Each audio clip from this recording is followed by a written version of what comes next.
Hi guys, so kakauwi ko lang galing sa trabaho. So, medyo pagod. Nag-crave ako ng sabaw. So, magluluto ako ng mami.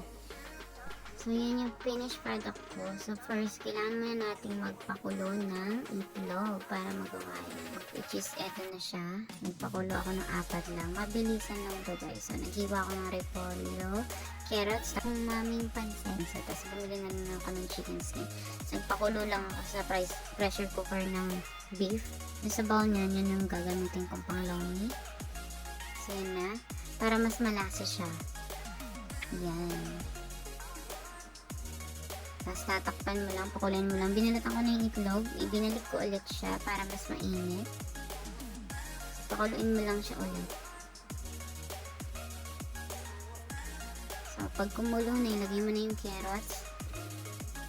Depende sa'yo kung gusto mo medyo malambot. Pero sa akin hindi masyado. Mas gusto ko yung medyo crunchy. So, nilagyan ko na ng patis.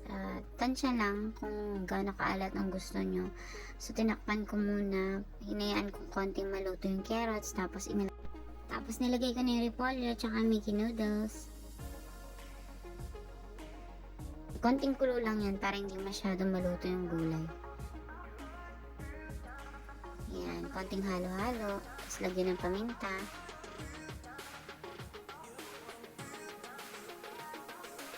Mabilisin. Haluin mo lang para mahalo yung paminta sa sabaw. Tapos pakuluin mo lang ng konti. Tapos na. Meron ka ng mami noodles.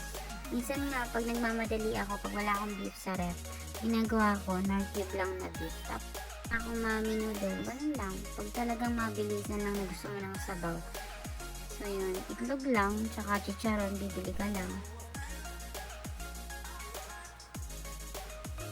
Tapos lagyan mo ng chili oil. Ang sarap niyan. Tapos timplahan mo ng lemon. Yun. Madaming itlog. Tsaka chicharon. Mas masarap yan kasi crunchy yung chicharon. So yun lang guys. Thank you for watching. Please comment, like, subscribe my YouTube channel. Thank you.